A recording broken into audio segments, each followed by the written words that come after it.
बस्ती रही 40वें दिन कैसे इस पर ब्रेक लग गया। 2 हफ्ते के युद्ध विराम की पूरी इनसाइड स्टोरी हमारी इस रिपोर्ट में। 40 दिनों तक मिसाइल और बम की बारिश से पूरा पश्चिम एशिया टहल रहा था। युद्ध जिस तरह से आगे बढ़ रहा था उससे ऐसा लग रहा था कि ये जंग अब अंतहीन हो चली। तेल और गैस की आग के बीच दुनिया के सिर पर तीसरे विश्व युद्ध का खतरा मंडरा रहा। जंग की वजह से पूरी दुनिया डरी हुई थी कि आखिर क्या होने वाला है। ट्रंप की तरफ से 48 घंटे का जो अल्टीमेटम दिया गया था वो खत्म ही होने वाला था, लेकिन आखिरी मिनट में ट्रिगर दबने से पहले युद्ध थम गया। युद्ध रुकने से कुछ ही घंटे पहले ट्रंप ने सोशल मीडिया पर एक पोस्ट किया था जिसमें लिखा था कि आज रात एक पूरी सभ्यता खत्म हो जाएगी।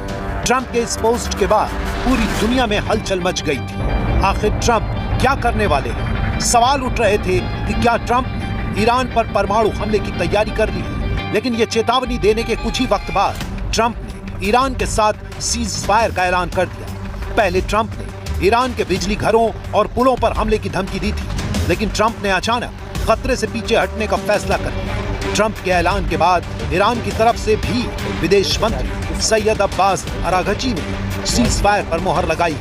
ट्रंप ने अपने social media platform truth social पर लिखा, 2 हफ्ते तक लड़ाई रोक दी जाए और होर्मुज जल जमरू मध्य को तुरंत खोल दिया जाए। ये एक 2 तरफा युद्ध विराम होगा।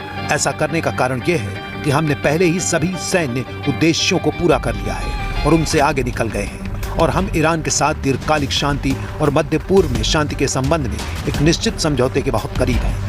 हमें ईरान से 10 बिंदुओं वाला एक प्रस्ताव प्राप्त हुआ है और हमारा मानना है कि ये बातचीत करने के लिए एक व्यवहारिक आधार है। इस्लामिक रिपब्लिक ऑफ ईरान की तरफ से होर्मुज स्ट्रेट को पूर्ण, तत्काल और सुरक्षित रूप से खोलने की सहमति के अधीन है। ट्रंप की तरफ से जैसे ही सीज फायर का ऐलान किया गया, ईरान की तरफ से भी तुरंत प्रतिक्रिया सामने आई।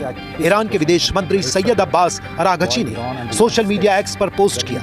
अपने पोस्ट में उन्होंने लिखा, अमेरिकी राष्ट्रपति की तरफ से ईरान के 10 बिंदुओं वाले प्रस्ताव के सामान्य ढांचे को बातचीत का आधार मानने की घोषणा को ध्यान रखते हुए मैं ईरान की सर्वोच्च राष्ट्रीय सुरक्षा परिषद की ओर से घोषणा करता हूं, अगर ईरान पर हमले रुक जाते हैं तो हम शक्तिशाली सशस्त्र सेनाएं अपनी रक्षात्मक कार्रवाई रोक देंगी। 2 हफ्ते के लिए होर्मुज स्ट्रेट से सुरक्षित आवाजाही संभव होगी, लेकिन इसके लिए ईरान की सशस्त्र सेनाओं के साथ समन्वय करना होगा और कुछ तकनीकी सीमाओं का भी ध्यान रखना होगा।